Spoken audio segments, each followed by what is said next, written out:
आप देख रहे हैं आज तक। आपके साथ मैं हूं चित्रा त्रिपाठी। कोरोना की ये जंजीर आखिर टूटी क्यों नहीं, हर किसी के जेहन में इस वक्त यही सवाल है। दरअसल कल रात से एक खबर पूरे भारत को परेशान कर रही है। बॉलीवुड के लीजेंड अमिताभ बच्चन कोरोना से संक्रमित हो गए हैं।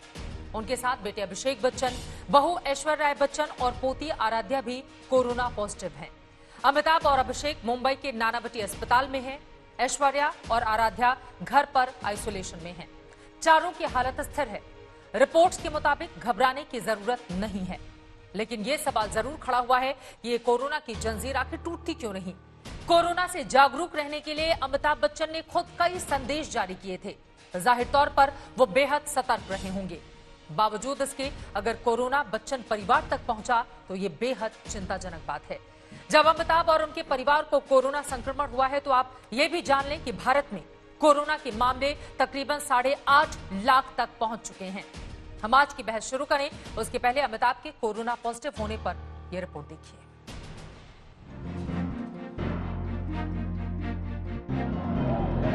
देश में तकरीबन 8.5 लाख कोरोना संक्रमितों में दुर्भाग्य से बच्चन परिवार के 4 सदस्यों का नाम भी जुड़ गया है।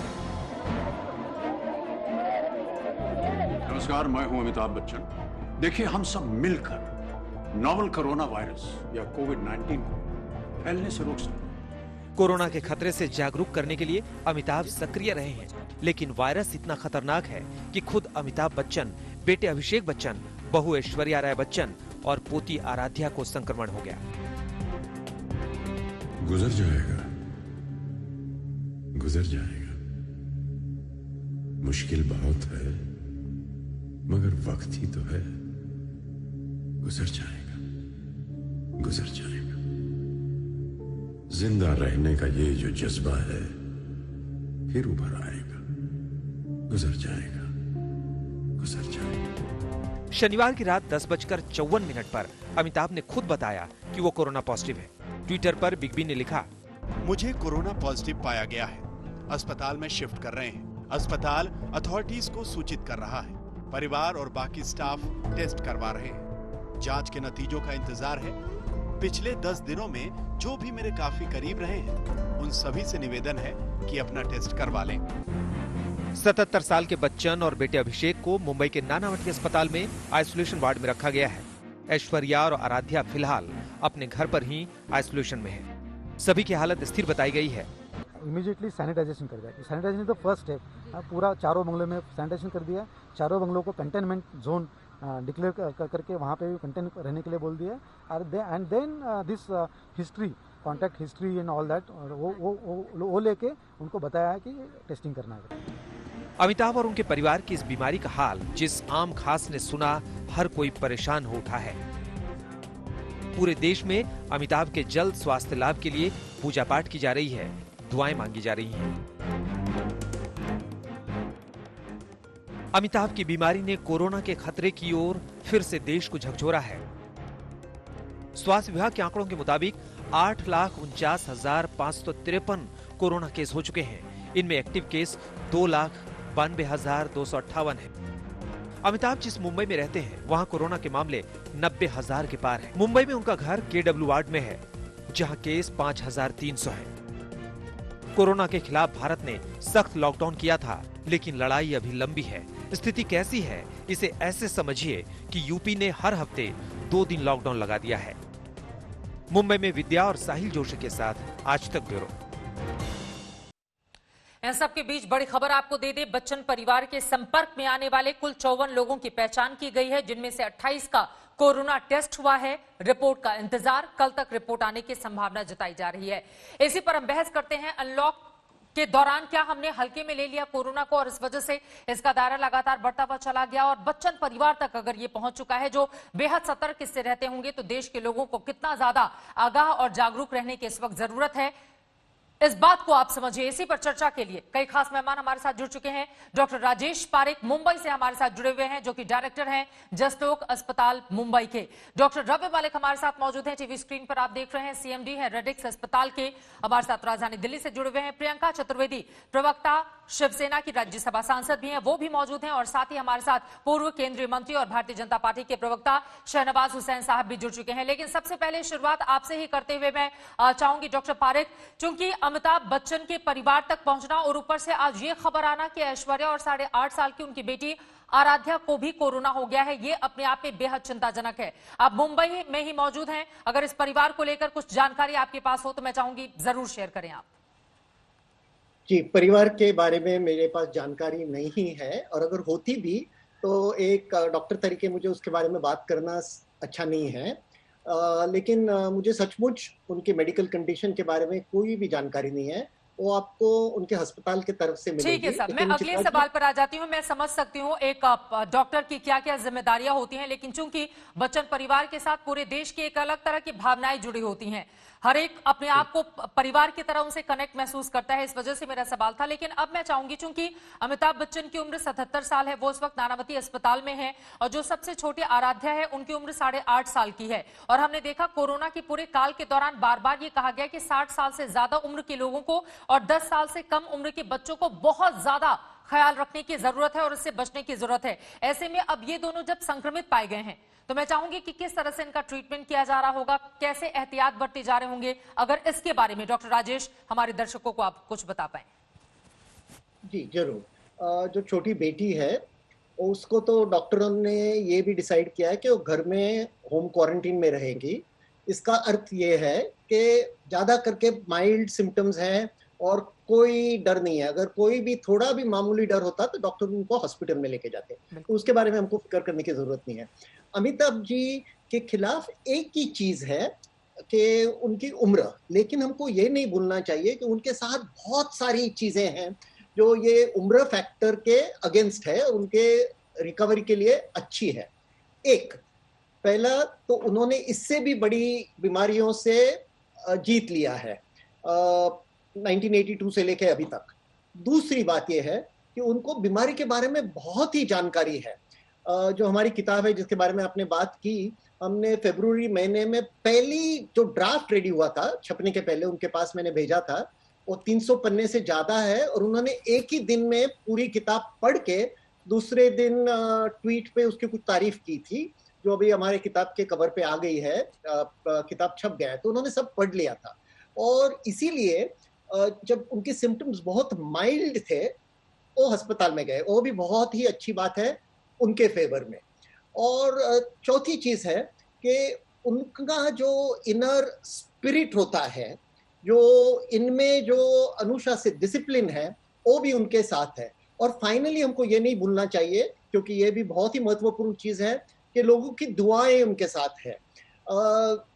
1978 में सैन फ्रांसिस्को में डॉक्टर रेंडोल्फ बर्ड करके जो कार्डियोलॉजिस्ट हार्ट के डॉक्टर है, उन्होंने एक बहुत ही महत्वपूर्ण स्टडी किया था। उन्हें 400 मरीजों के, कार्डियक मरीजों के ऊपर उन्होंने एक सिंपल स्टडी किया।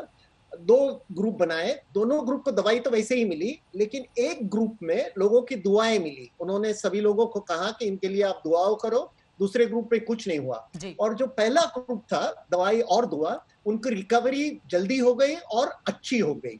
ये दुनिया में पहला स्टडी था जिसमें रिसर्च सेटिंग में देखा था कि दुआओं को भी असर पड़ सकता है। अभी इतनी दुआएं आपके तरफ से, आपके व्यूअर्स के तरफ से और पूरे देश के तरफ से उनके पास आ रही है, तो उसका भी मुझे लगता है असर बिल्कुल होगा। सही कहा आपने। पूरा देश इस वक्त दुआ कर रहा है, न सिर्फ अमिताभ बच्चन बल्कि पूरे परिवार के लिए, छोटी सी बच्ची आराध्या के लिए भी, ऐश्वर्या, अभिषेक बच्चन के लिए भी, क्योंकि एक अलग तरह का जुड़ाव पूरा देश महसूस करता है इस परिवार के साथ। इसी वजह से सबका बहुत ज्यादा कंसर्न है और उम्मीद यही कि दवा और दुआएं दोनों ही बहुत जल्द रंग लाएंगी। फिलहाल बड़ी खबर यही है कि चूंकि कोई लक्षण नहीं दिखे ना ऐश्वर्या में ना आराध्या में, ये एक अच्छी बात है। इसी वजह से होम आइसोलेशन में इस वक्त रखा गया है।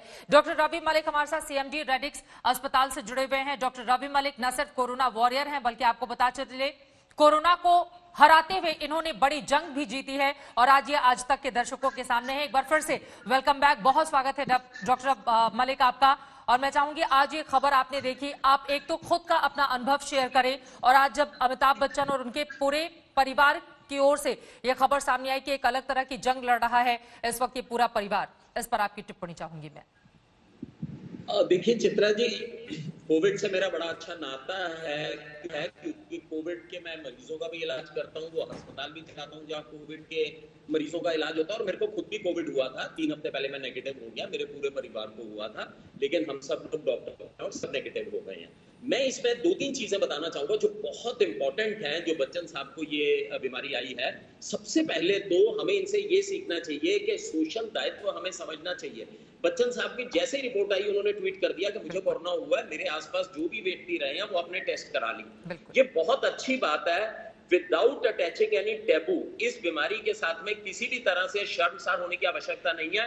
उन्होंने पूरे देश को बताया कि मुझे कोरोना है, जो कि जनरली लोग छुपाते हैं और इसी की वजह से बीमारी बढ़ती भी है। ये बहुत इंपॉर्टेंट चीज है। दूसरी चीज, हमें बहुत केयरफुल रहने की जरूरत है। जनरली हमें अकेले को नहीं होता, पूरे परिवार को ही होता है, क्योंकि एक व्यक्ति लेके आता है तो सारे परिजनों को हो जाता है, बड़ी आवश्यकता है। तीसरा मैं फैक्ट आपको बताना चाहूंगा, मेडिकल फैक्ट, कि हमारे देश के अंदर 8.5 लाख कोरोना के केसेस हुए हैं, जिनमें से 30% केवल 3 मेट्रोज में ही है, चेन्नई, मुंबई और दिल्ली में 30% केस यहीं पर है। तो मेट्रो के जो इस तरह की मेट्रो की सिटीज जहां पे बहुत भीड़ भाड़ है, वहां पर लोगों को सतर्क रहने की बहुत ज्यादा आवश्यकता है। किसी भी किस्म का टैबू लगाने की जरूरत नहीं। जहां तक अमिताभ जी का तल्लक है, मुझे पूरी उम्मीद है कि कोरोना में इनकी ऑक्सीजनेशन बिल्कुल ठीक चल रही है। रिस्क फैक्टर केवल एज का है, लेकिन मुझे उम्मीद है कि इवन इस एज में भी अगर हम सारे डाटा देखें तो लगभग 94 to 95% जो लोग हैं हिंदुस्तान में, क्योंकि हिंदुस्तान में मोर्टेलिटी रेट कम है, हमारे इधर मोर्टेलिटी रेट केवल 2.72% है वर्ल्ड के मुकाबले में, जहां 4.7 है। तो क्योंकि यहाँ पे मोर्टेलिटी रेट भी कम है और सिर्फ इनका एक ही रिस्क फैक्टर है एल्डरली होने का, हो सकता है एक आध एल्डरली में थोड़ी बहुत बीमारी भी हो, लेकिन he has very fair chances के, बल्कि रादर एक्सीलेंट चांसेस कि बिना किसी दिक्कत के, बिना किसी ऑक्सीजन की कराएंगे। 95% अभी इनकी ऑक्सीजन चल रही है। ठीक है सर, मैं दोबारा आपके पास लौटूंगी। कुछ आपकी आवाज भी बिल्कुल साफ हम तक नहीं पहुंच पा रही है और ये सवाल भी पूछूंगी, चूंकि अमिताभ बच्चन, अभिषेक बच्चन को हल्का बुखार था, वहीं ऐश्वर्या और आराध्या को कोई इस तरह के लक्षण नहीं दिखे थे, तो इसके आधार पर कितने समय के भीतर ये लोग ठीक हो सकते हैं, इस सवाल के साथ मैं लौटूंगी। लेकिन उसके पहले प्रियंका चतुर्वेदी, सीधे आपका रुख करते हुए, चूंकि महाराष्ट्र में आपकी सरकार है, मुंबई से ये मामला सामने आया है, अस्पताल में है अभिषेक बच्चन, अमिताभ बच्चन और परिवार में इस वक्त घर पर मौजूद हैं आराध्या और ऐश्वर्या, उनको लेकर अगर कोई जानकारी, और मुंबई और महाराष्ट्र के आंकड़े भी देश के लिए चिंता का सबब बने हुए हैं और ये सवाल भी पूछा जा रहा है कि सबसे ज्यादा आंकड़े इसी राज्य से सामने क्यों आ रहे हैं। प्रियंका, सामने आंकड़े इसलिए आ रहे हैं क्योंकि सबसे ज्यादा टेस्टिंग भी इसी राज्य में हो रही है और टारगेटेड टेस्टिंग भी इसी राज्य में हो रही है, इसलिए आपको आंकड़े भी सामने आ रहे हैं। अगर बात करें महाराष्ट्र में और मुंबई को लेकर चिंता बनी हुई है, तो मैं कहूंगी कि चिंता की स्थिति पूरे देश में बनी हुई है। केरला में भी नंबर फिर से आगे बढ़ने लगे हैं, कर्नाटका में भी काफी बढ़ रहे हैं, दिल्ली तो मुंबई को भी पार कर चुका है। तो ये बार बार एक ही राज्य को टारगेट करना मैं मानती हूँ गलत बात है। और रही बात अमिताभ बच्चन जी की, उन्होंने खुद ने अपने ट्विटर के माध्यम से जनता को रूबरू कराया कि उनको कोविड है। मैं बस एक चीज यहाँ पर कहना चाहूंगी, कोविड जो ऐसा संक्रमण आया है पूरी दुनिया में, वो ना गरीब को देखता ना अमीर को देखता, ना वो वेल इन्फॉर्म्ड को देखता ना वो इल इन्फॉर्म्ड को देखता। जब वो किसी पे आता है वो उन्हीं को अपनी सारी जो भी मैं कहूँगी मेडिकेशन है उनको ही हैंडल करनी पड़ती है। और साथ ही साथ एक और चीज कहूँगी, सेल्फ अवेयरनेस जो बहुत ज़रूरी है वो होना भी बहुत महत्वपूर्ण है। तो किस तरीके का म्यूटेशन हो रहा है कोविड को लेकर, ये भी एक स्टडी का विषय है। तो इस समय पे सबको यही पता है कि मास्क लेकर, सोशल डिस्टेंसिंग कर और साथ ही साथ हाथ धोना is the only way out.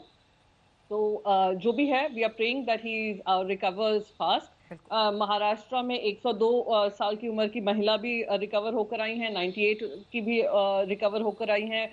Mumbai boasts of one of the best medical facilities in India right now.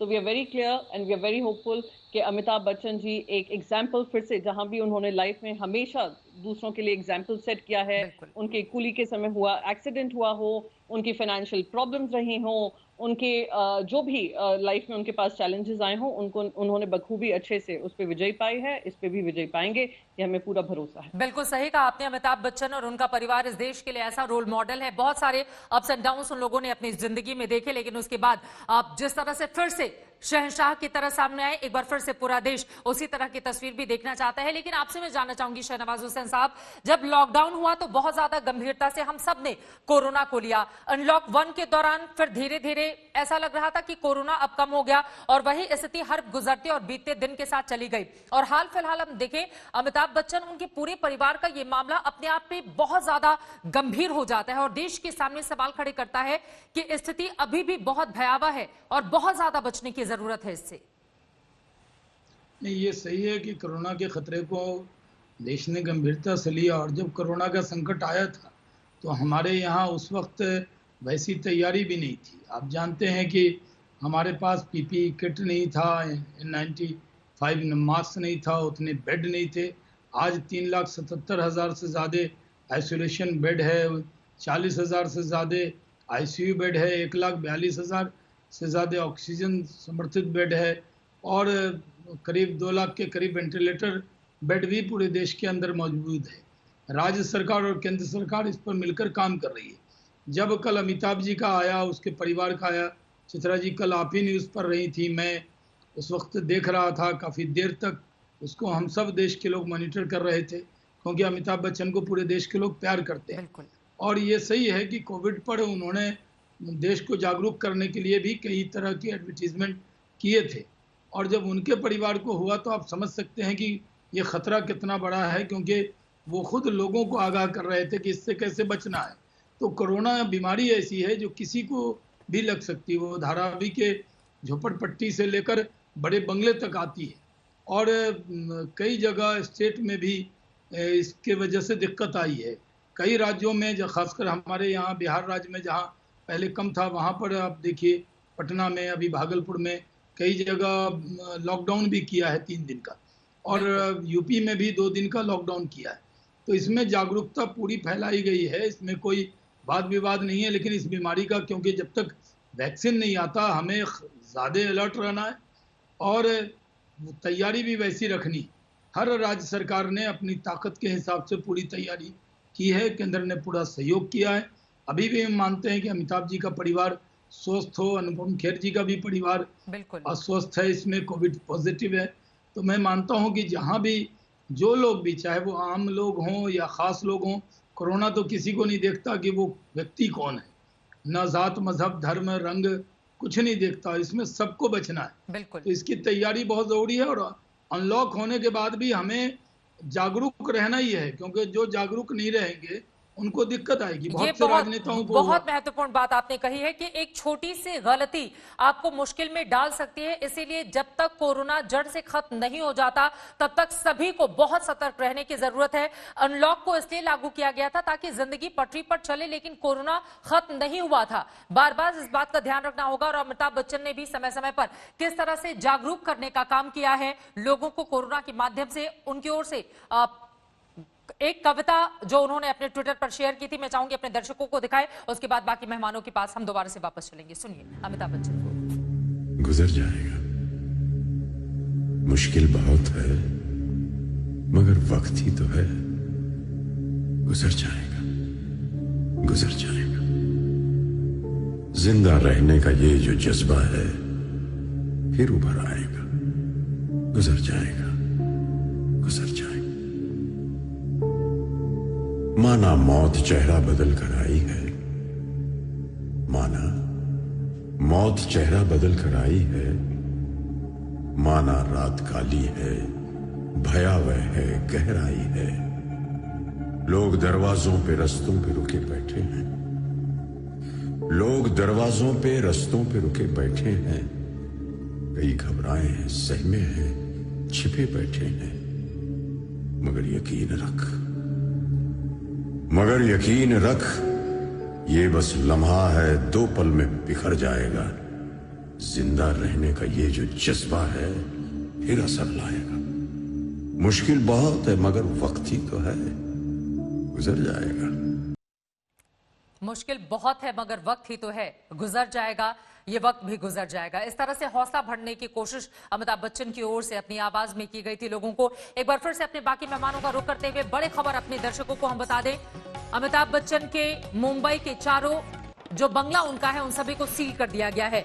प्रतीक्षा, जलसा, इन सभी को सील कर दिया गया है। बीएमसी ने सील किया है। अमिताभ बच्चन का चारों बंगला, जलसा, प्रतीक्षा, ये सभी सील किए जा चुके हैं। आपको बताते चले, इसके पहले सैनिटाइज किया गया अमिताभ बच्चन का बंगला।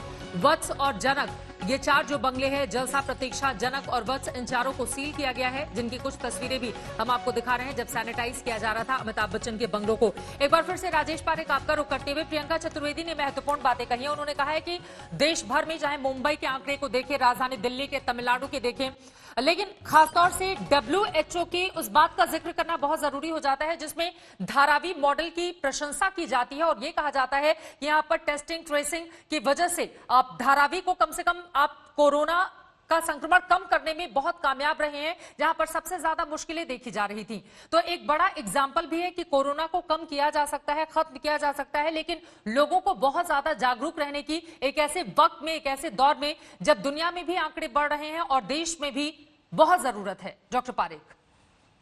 बिल्कुल चित्रा जी, आप जो बोल रहे हो बिल्कुल सही है। धारावी में तो एक चमत्कार जैसे हो गया है, लेकिन हमको सावधान रहना चाहिए क्योंकि इस बीमारी में दूसरी लहर भी आ सकती है और तीसरी लहर भी आ सकती है। तो 100 बरस पहले जो स्पेनिश फ्लू हुआ था और जिसमें 100 लाख लोगों की, 1000 लाख लोगों की देहात हुई थी, उसमें 3 लहर आए थे और जो दूसरी लहर 2-3 महीने के बाद आई वो पहले से बहुत ही बड़ी थी और जो तीसरी आई वो दूसरी से कम थी लेकिन पहले से भी ज्यादा थी। अभी कुछ जगह में हम लोग देख रहे हैं कि शायद दूसरी लहर शुरू हो रही है। साउथ कोरिया, जहां उन्होंने इतना बढ़िया काम किया था, वहां शायद सियोल में एक दूसरी लहर आ रही है। यूएस में बोल रहे हैं कि कुछ जगह में शायद दूसरी लहर आ रही है। तो ये भी हो सकता है कि और एक लहर आएगी और हमको बहुत ही सावधान रहना चाहिए। जो इसमें हमने सफलता पाई है स्पेनिश फ्लू जो 1918 में आया था, आप उसका जिक्र कर रहे हैं। उस वक्त हिंदुस्तान की आबादी तकरीबन 30 करोड़ के आसपास थी और हमारे भी, अगर मैं सही हूं, 1.5 करोड़ से ज्यादा लोगों की जान गई थी। डॉक्टर पारेख, बिल्कुल आपने बराबर आंकड़े दिए हैं और सबसे ज्यादा देहात अपने देश में हुई थी। दुनिया के 16% लोगों अपने देश में हुए थे। अगर हम कंपेयर करेंगे तो उस समय का आंकड़ा अगर हम लोग आज के पॉपुलेशन में लाएंगे तो पूरी दिल्ली, पूरी बंबई, पूरी बेंगलोर, चेन्नई, कोलकाता, ये सब का आप समझ लीजिए कोई भी नहीं जिंदा रहा। तो वो तो बहुत ही बड़ी ये थी, उतनी ये नहीं होने वाली है। लेकिन हमको ये याद रखना चाहिए कि इसकी दूसरी लहर, तीसरी लहर आ सकती है। तो ये नहीं समझना चाहिए कि लॉकडाउन खुल गया तो बस हम अभी उड़ सकते हैं, जो भी चाहिए वो कर सकते हैं, क्योंकि उससे ही वापस ये फैल सकता है। बिल्कुल सही कहा आपने। डॉक्टर रवि, अब मैं आपका रुख करते हुए, चूंकि बच्चन परिवार में छोटी आराध्या की भी को भी कोरोना पॉजिटिव पाया गया है, हालांकि अच्छी बात यह है कि उनके भीतर लक्षण नहीं है। अगर लक्षणों के आधार पर मैं आपसे जानना चाहूं, क्या जिनके अंदर लक्षण नहीं होते हैं या जिनके अंदर बहुत माइल्ड थोड़े लक्षण होते हैं, उनके ठीक होने की चांसेस बहुत कम दिनों में ज्यादा होते हैं, वो बहुत जल्द हफ्ते भर के भीतर ही ठीक हो जाते हैं? डॉक्टर रवि, डेफिनेटली अगर लक्षण कम रहते हैं, खासकर शुरुआती 72 घंटे तक या 96 घंटे तक लक्षण कम रहते हैं, बुखार हल्का रहता है, तो उनके चांसेस होते हैं बहुत अच्छे से ठीक होने के। मैं आपको एक चीज और बताना चाहूंगा, आंकड़े ये कहते हैं कि बच्चों के अंदर ये बीमारी जो है कम होती है। जो चाइना में हमने देखा 2.1% थी जो 18 साल से कम है। इटली में केवल 1.2% लोगों को इफेक्ट किया है जो 18 साल से कम है और अमेरिका में भी सिर्फ 2% को किया। तो इस बीमारी का थोड़ा सा प्रोटेक्टिव एटीट्यूड बच्चों के लिए रहता है और बच्चे सीरियस हो सकते हैं, लेकिन एडल्ट के मुकाबले में उनकी प्रोग्नोसिस अच्छी है। तो अगर शुरुआती दौर में सब लोग स्टेबल हैं तो ये धीरे धीरे करके सब स्टेबल ही निकल जाएंगे। और सबसे बड़ी मैं आपको ये बात बताना चाहूंगा जो बड़ी इंपॉर्टेंट है, आपके माध्यम से बताना चाहूंगा, अक्सर हम लोग सोचते हैं इसका कोई ट्रीटमेंट नहीं है। ये बिल्कुल गलत बात है। अगर हम सही टाइम पे पहुंचते हैं, ठीक है, हमारे पास कोई सटीक एंटीवायरल नहीं है, लेकिन इसका ट्रीटमेंट हमारे पास है। सबसे बढ़िया ट्रीटमेंट हमारे पास oxygen and oxygen giving equipments है, क्योंकि इसमें ऑक्सीजन की कमी से मौत होती है। तो अगर ऑक्सीजन हम टाइम पे देते हैं तो कोई दिक्कत नहीं होती। दूसरा, हमारे पास में स्टीरॉइड्स हैं, हाल की स्टडीज ने डेक्सामेथासोन के ऊपर काफी वो आया है। उसके बाद इम्यूनोमॉड्यूलेटर्स हैं और सबसे बड़ी बात है कि अब कुछ एंटीवायरल्स भी आई हैं जिनका इफेक्ट अच्छा और प्लाज्मा थेरेपी भी है। तो ये भी मानना बिल्कुल गलत है। अगर हम समय रहते डॉक्टर के पास जाते हैं तो इसका ट्रीटमेंट जो है बहुत जरूरी है। दूसरी चीज ये जरूरी है कि इससे एक घंटी जरूर बचती है कि हम सबको विजिलेंट रहना चाहिए और हमारे को अपने पर्सनल दायित्व ले लेने चाहिए। मैं खुद भी देखता हूँ सोसाइटी में लोग बिना बात के बाहर निकलते हैं। ह्यूमन टू ह्यूमन इंटरेक्शन जितनी हो सके अवॉइड कीजिए। बाहर निकलते ही अपने आप से प्रश्न पूछिए, क्या ये जरूरी है कि ह्यूमन टू ह्यूमन इंटरेक्शन करूं और इमीडिएटली आप अंदर आ जाइए। पर्सनल प्रोटेक्शन रखनी बड़ी जरूरी है और सरकारी एजेंसियों को भी टेस्ट थोड़े बढ़ा देने चाहिए। वैसे हमारे इधर बहुत ज्यादा टेस्ट हो रहे हैं, 2,80,000 टेस्ट हुए हैं कल, तो जो कि पहले से काफी बढ़ गए हैं। लेकिन अगर इंटरनेशनल आंकड़ों में देखें तो हम यहाँ पे 4100 टेस्ट करते हैं पर मिलियन ऑफ पॉपुलेशन, लेकिन इंटरनेशनली 29,000 टेस्ट हो रहे हैं पर मिलियन ऑफ पॉपुलेशन। तो थोड़े से टेस्ट बढ़ा देंगे तो उससे भी थोड़ा सा कंट्रोल जो है हमारा बहुत अच्छा हो जाएगा। और होम क्वारंटाइन इज प्रेफर्ड। अगर ऐश्वर्या जी और उनका बच्चा जो है होम क्वारंटाइन कर रहे हैं तो ये भी एक अच्छा विकल्प है। डॉक्टर की सुपरविजन में हम होम क्वारंटाइन करें तो बहुत अच्छा विकल्प है। अमिताभ जी के बच्चन जी के बारे में मैं बताना चाहूंगा, जो उनका कुली के वक्त जो एक्सीडेंट हुआ तो वो बहुत ज्यादा सीरियस था as compare to this illness. आने वाले अगर 3 से 4 दिन में अगर ऑक्सीजन ठीक मेंटेन रहती है, 4 से 5 दिन में सब कुछ ठीक रहता है, तो ये बीमारी साधारण से जैसे 90% लोगों में बिना किसी दिक्कत के बाहर आ जाते हैं तो कोई दिक्कत नहीं है। थोड़ी बहुत ऑक्सीजन कम भी होती है, जैसे मुझे कोरोना हुआ था, मेरी ऑक्सीजन थोड़ी कम हुई थी, तो थोड़ी सी 2-4 दिन अगर ऑक्सीजन भी लगानी पड़ती है तो उसके बाद भी निकल आते हैं, घबराने की बात नहीं। ये बहुत महत्वपूर्ण बात आपने कही है। और अमिताभ बच्चन को लेकर जो जानकारी हमारे पास है, उनका ऑक्सीजन लेवल फिलहाल सामान्य है, हालत स्थिर बनी हुई है और उम्मीद हम कर सकते हैं कि बहुत जल्द पूरी तरह से उनके स्वस्थ होने की खबर भी अगले कुछ दिनों में सामने आ जाए। लेकिन प्रियंका, मैं सीधे आपके पास आते हुए, चूंकि मुंबई में इस वक्त देखिए मानसूनी बारिश भी हो रही है, झमाझम बारिश आज भी पूरे मुंबई में देखी जा रही है और अक्सर ऐसे मौसम में हमने देखा है कि बुखार, खांसी, जुकाम होना साधारण सी बात है।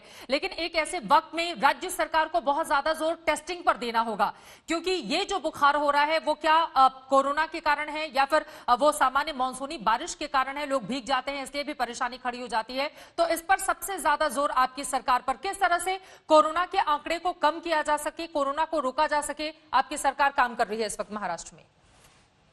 देखिए, WHO का आपने हवाला देकर बताया, धारावी मॉडल के बारे में बताया। जो इंडिया मॉडल में अगर बात करते हैं, WHO ने किसी को रिकग्नाइज किया है, वो है धारावी मॉडल।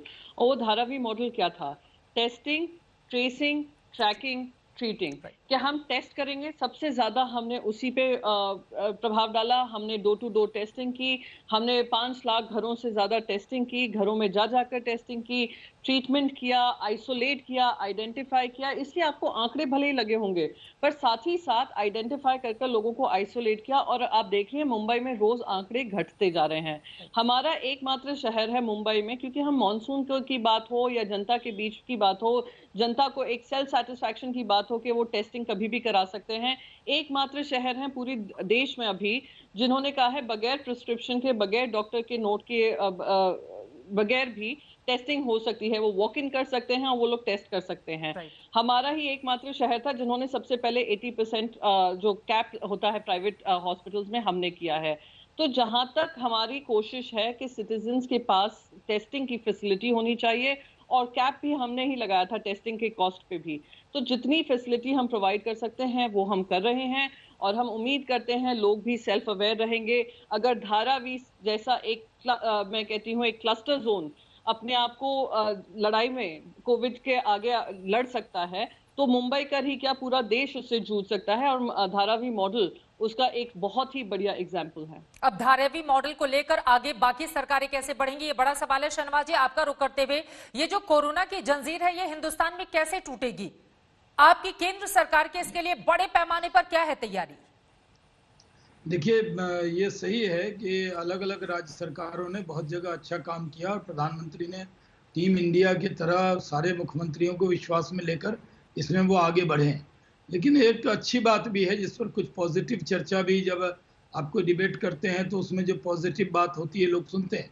जैसे 2 बड़े डॉक्टर आपने बैठाए, उनकी बात या प्रियंका जी की बात या मेरी बात को जो लोग डिबेट को आपका दंगल देखा जाता है, तो एक बात पॉजिटिव बात मैं बताना चाहूँगा कि 10 दुनिया के अन्य देशों के मुकाबले में हमारी 10 लाख की आबादी पर ये करीब 538 केस हैं। और मैं मानता हूँ कि दुनिया के अन्य देशों के मुकाबले में 10 लाख की आबादी पर करीब 15 लोगों की मौत हुई है। मतलब इसका जो रेशियो है वो दुनिया के मुकाबले हमने काफ़ी कंट्रोल किया है। और ये सही है कि जब कई जगह जैसे पहले केरल की चर्चा हुई या WHO ने अगर धारावी मॉडल की चर्चा की तो बहुत अच्छी बात है, क्योंकि अपने देश के बारे में एक मॉडल की चर्चा उन्होंने की। और पहले भी जब भीलवाड़ा में हुआ था तो उसकी भी एक चर्चा आई थी देश के अंदर। तो मैं मानता हूं कि अभी अलग अलग जो राज्य सरकारें हैं, पहले शुरू में जब कोरोना का संकट आया तो एक बैग जो लॉकडाउन हुआ उसकी वजह से बहुत बड़ी आबादी एक जगह रुकी हुई थी। फिर लोग अपने अपने जगह गए हैं और राज्य सरकारों ने अपने तौर पर, किसी भी राज्य सरकार ने इसमें प्रतिस्पर्धा होनी चाहिए कि हम सबसे ज़्यादा अच्छा कर रहे हैं, ये बहुत अच्छी बात है। और इसमें अगर हर राज्य एक दूसरे राज्य को कम्पीट करे बहुत अच्छी बात है। लेकिन अभी जो डॉक्टर साहब ने कहा या प्रियंका जी ने कहा कि हम सबको इस बात का एहतियात भी करना है, कोशिश भी करनी है कि हम बिना वजह बाहर न निकले, हम जो एहतियात बताए जा रहे हैं उसको पूरी तरह उसको माने। लेकिन अमिताभ जी तो खुद लोगों को एहतियात बता रहे थे, तो आप जानिए वो खुद इतने ऐसे डिसिप्लिन व्यक्ति हैं। मैं जितना उनको जानता हूं, जब भी उनको मिला हूं तो मैंने देखा कि उनसे डिसिप्लिन व्यक्ति कम होंगे। वो उनको भी अगर ये कोरोना छू सकता है तो किसी को भी छू सकता है। बिल्कुल। और कई लोग जो पुलिस के, प्रशासन के, मीडिया हाउसेस के और कई राजनेता, कई मंत्री भी इससे संक्रमित हुए। तो ये लड़ाई बहुत बड़ी है और इसको मजबूती से लड़ने की ज़रूरत है। जो लोग सरकार की तरफ से जो बताया जा रहा है उसको मानकर चलें, ये मानकर चलें कि कोरोना को कोई हरा सकता है तो आप खुद जो दर्शक देख रहे हैं आप हरा सकते हैं। आप अपना ध्यान रखेंगे तो कोरोना आपसे 2 गज की दूरी से ज़्यादा दूर भागेगा। और इसको ध्यान में रखते हुए अब जो मैंने पहले अपने ओपनिंग रिमार्क में कहा था कि अब वो फैसिलिटी है, जब ये चित्रा जी ये संकट आया था तब वो ऐसी फैसिलिटी नहीं थी। अब राज्य सरकार भी प्रिपेयर है, केंद्र सरकार भी प्रिपेयर है। पीएम केयर से कई राज्यों को ventilator, N95 mask, PPE kit, कई चीज़ों को उपलब्ध कराया गया है। और कई जगह जो लॉकडाउन भी हुआ, शुरू में दिक्कतें आई, लेकिन अब तो जो गरीब व्यक्ति है उसके लिए अनाज की व्यवस्था भी नवंबर तक केंद्र सरकार ने कर दी। मैं लौटूंगी उस पर, अहम बातें आपने कही हैं और इसी वजह से मैं आगे बढ़ते हुए, चूंकि आपने कहा कि हमारे पास तैयारी के लिए लॉकडाउन के दौरान बहुत लंबा समय मिल गया था और राज्य सरकारों ने भी अपनी पूरी तैयारी कर ली। लेकिन मैं चाहूंगी जो आज का आंकड़ा है देश भर का और बीते 24 घंटों का, वो अपने दर्शकों को हम दिखाएं और उसके बाद डॉक्टर राजेश पारेख और डॉक्टर रवि मलिक से मैं सवाल पूछूंगी। मैं चाहूंगी वो आंकड़ा हमारे दर्शकों को दिखाया जाए, लेकिन उसके पहले डॉक्टर राजेश में आपका रुख करते हुए, चूंकि ये देखिए कोरोना अपडेट का अब तक का जो आंकड़ा है वो दिखा रहे हैं। हिंदुस्तान में कुल मामले 8,49,553, ठीक होने वालों की बड़ी तादाद है 5,34,621 लोग ठीक हुए हैं, जबकि 22,674 लोगों की जान भी इस कोरोना ने ले ली है। अगर बीते 24 घंटों के आंकड़े की हम बात करें, ये देखिए रोजाना नए मामले बीते एक हफ्तों का अगर हम देख रहे हैं और इन सब के बीच आज का आंकड़ा आपके सामने है। आज 12 जुलाई का आंकड़ा आप देख रहे हैं। 28,637 नए केस सामने आए हैं। 11 जुलाई को 27,114 नए मामले। अगर परसों की बात करें 26,506 मामले, 24,879 9 जुलाई को, और इस तरह के यानी कि 20,000 से लेकर 30,000 के बीच में ये मामले। और पिछले 4 दिनों में 1 लाख से ज्यादा 4 से 5 दिनों में संक्रमित हो गए हैं। डॉक्टर राजेश पारेख, ये आंकड़े तो डराने वाले हैं। सरकारों की तैयारी भी पूरी है, लेकिन अगर बीते 4 से 5 दिनों के भीतर ही 1 लाख से ज्यादा मामलों में हम कोरोना को क्रॉस कर जाते हैं तो हिंदुस्तान के लिए यकीनन ये वक्त बहुत चिंता का सबब लेकर आए हैं सामने। जी, चिंता का समय है, लेकिन डरने का समय नहीं है। जैसे प्रियंका जी ने आपको अभी बताया कि जैसे टेस्टिंग बढ़ता है धारावी मॉडल की तरह, जैसे टेस्टिंग बढ़ता है तो हमको केसेस ज्यादा ही दिखेंगे। ये नहीं है कि ये केसेस अचानक किधर से आए हैं, ये केसेस हमेशा थे, लेकिन टेस्टिंग बढ़ने से ये आंकड़े बढ़ेंगे और इसके बारे में हमको डरना नहीं चाहिए। लेकिन मैं ये बोलना चाहता हूँ, एक तो धारावी मॉडल है और आपने भी एक कार्यक्रम का जो संचालन किया है वो भी देखिए आप, वो उपाय की तरफ जा रहा है और वो भी एक तरह का अच्छा उदाहरण है कि इधर आप इतने लोगों को साथ में लाया है लेकिन कोई दंगल नहीं हो रहा है। हम लोग साथ में एक तरह से बात कर रहे हैं, हमारे ओपिनियंस एग्जैक्ट नहीं रहेंगे, अलग अलग रहेंगे, लेकिन हम लोग साथ में आपके साथ कुछ उपाय ढूंढ रहे हैं। अगर हमारे देश में हम ये करेंगे तो फिर डरने का भी कारण नहीं है और चिंता का भी कारण नहीं है, क्योंकि ये बीमारी आई है, एक नेचुरल डिजास्टर है, वो आई है, उसका हमको अभी एक उपाय निकालना है। और जैसे केरला में भी हुआ था, धारावी में भी हुआ है, हम लोग इसका उपाय कर सकते हैं साथ में, जब तक हम लोग साथ में एक दूसरे के साथ मिलकर अच्छी तरह से बात करेंगे और उपाय ढूंढेंगे।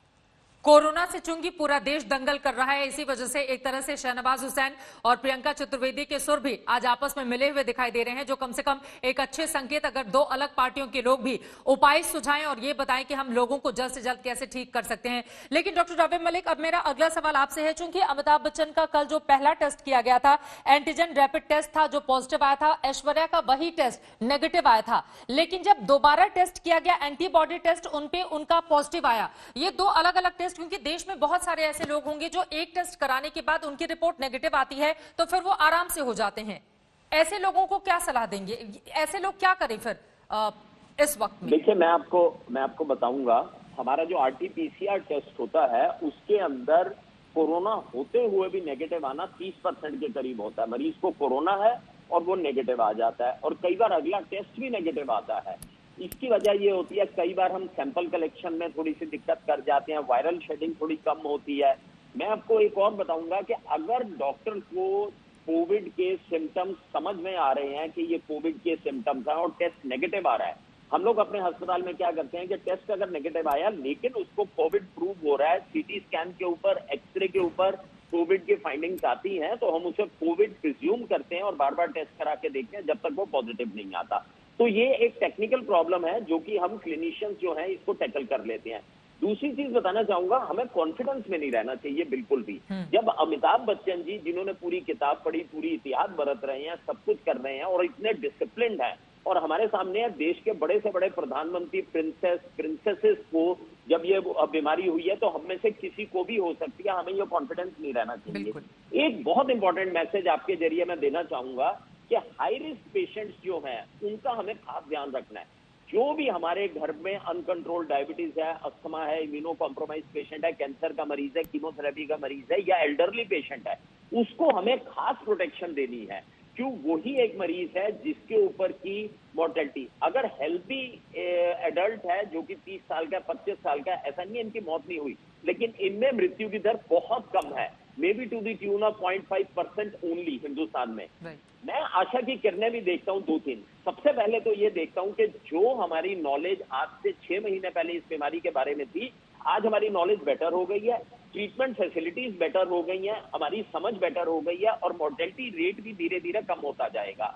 दूसरी चीज ये है कि हमारा देश इतनी तेजी से जा रहा है कि हमारे वैक्सीन भी आ सकती है।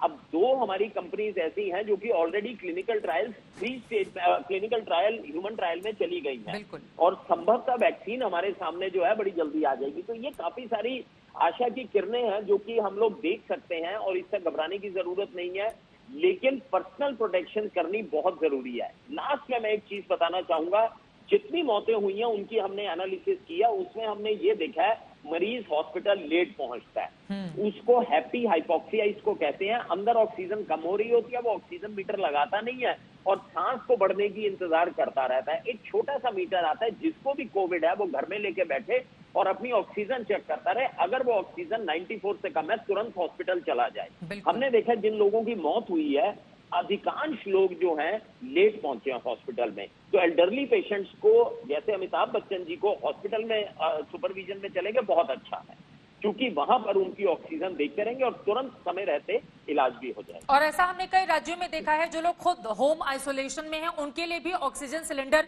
राज्य सरकारों की ओर से मुहैया कराई गई है। राजधानी दिल्ली का हम उसमें एक एग्जाम्पल दे सकते हैं, जिसमें बार बार दिल्ली के सीएम की ओर से चूंकि हॉस्पिटल को लेकर अपनी परेशानी व्यक्त की जाती थी और उन्होंने कहा था कि लोग होम क्वारंटीन रहे, हम पूरी सहूलियत उनको घर के भीतर ही देंगे। लेकिन प्रियंका, एक बार फिर से मैं चाहूंगी महाराष्ट्र का आंकड़ा भी हमारे दर्शकों को दिखाया जाए, क्योंकि यकीनन न सिर्फ देश के लिए इस वक्त चिंता का सबब महाराष्ट्र में सबसे ज्यादा मामले सामने आ रहे हैं, लेकिन लेकिन प्रियंका चतुर्वेदी का यह कहना है कि सबसे ज्यादा टेस्टिंग भी वहीं पर हो रही है और शुरू में भी चूंकि वहां पर इंटरनेशनल एयरपोर्ट भी है, वहां पर विदेशों से आने वाले लोगों की संख्या भी ज्यादा होती है, इस वजह से भी शायद वहां की स्थिति को कंट्रोल करना इतना आसान देश के दूसरे हिस्सों के मुकाबले शायद नहीं रहता। ये महाराष्ट्र का आंकड़ा आपके सामने है, 2,46,600 के मामले कुल अब तक महाराष्ट्र के, जिनमें ठीक होने वालों की तादाद 1,36,985 है, जबकि 10,116 लोगों की जान अकेले महाराष्ट्र राज्य में इस कोरोना ने ले ली है।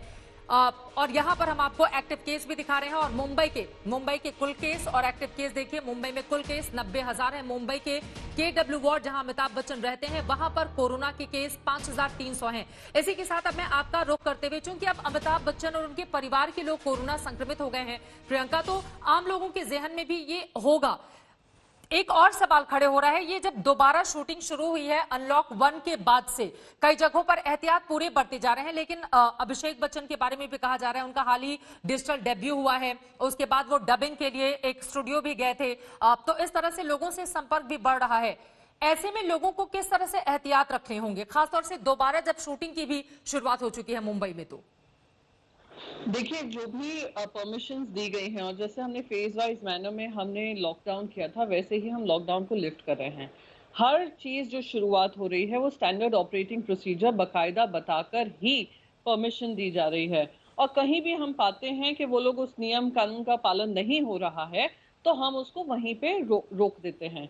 फॉर एग्जाम्पल, जब आपने कहा कि वो डबिंग के लिए जाते थे, तो जो कॉन्टैक्ट ट्रेसिंग, जो हम कह रहे हैं ट्रेसिंग, टेस्टिंग, ट्रीटिंग, तो वो हमने ट्रेसिंग की है और ट्रेसिंग के अंतर्गत आपको पता चला है कि 62 लोगों के करीब ये लोग मिले हैं और उन सब की भी टेस्टिंग जारी है।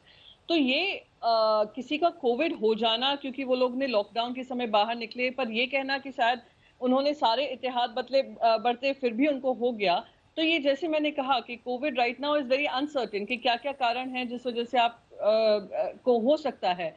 तो बस यही है कि ट्रेसिंग परफेक्ट होनी चाहिए जो हम कर रहे हैं, और जो भी स्टैंडर्ड ऑपरेटिंग प्रोसीजर जगह पर हैं उसको कायम रखना जरूरी है, और उसको महत्वपूर्ण तरीके से सबसे ज्यादा महत्व देते हुए कोई भी काम की शुरुआत करें। ऑफिसेज हों, इंडस्ट्रीज हों, वहां पे आप देखेंगे हमने पूरा एहतियात बरता है, और कहीं भी हमें लगा है कि वो लोग नियम का पालन नहीं कर रहे हैं, जैसे पुणे में हुआ है, पुणे में हमने फिर से लॉकडाउन जारी किया है 10 दिन का, ऐसे ही संभाजी नगर में हमने किया है करीब 10 दिन का।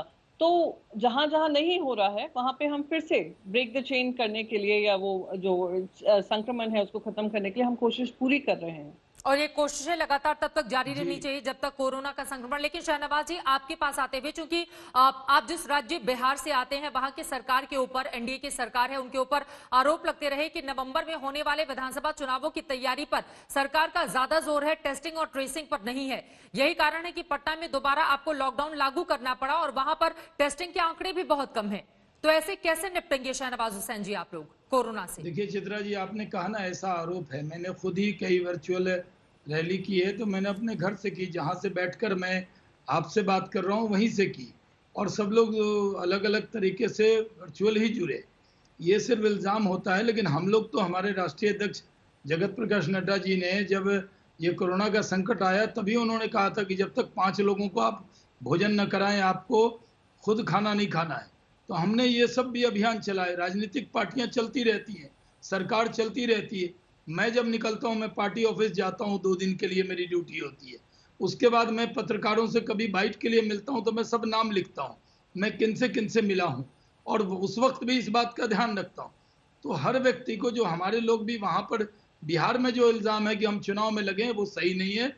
बिहार के मुख्यमंत्री नीतीश कुमार जी अपने एक अने मार्ग दफ्तर से बैठकर पूरी इसको मॉनिटर किया है, डिप्टी सीएम ने किया है, और राज्यों में भी कई जगह, क्योंकि बहुत से मजदूर बाहर से भी आए और उसके बाद पहले केसेस कम थे, अभी केसेस बढ़े हैं। जैसे मैंने कहा कि मेरे यहाँ भागलपुर के जो डीएम थे, वो कल मुझे पता लगा वो इतना काम कर रहे थे, इतने मेहनती थे, और वो पता लगा कल पॉजिटिव हो गए।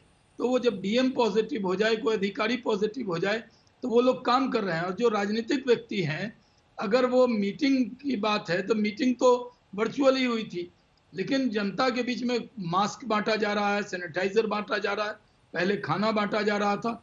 तो किसी भी पार्टी का कोई नेता हो, वो जनता के बीच में जाएगा ही।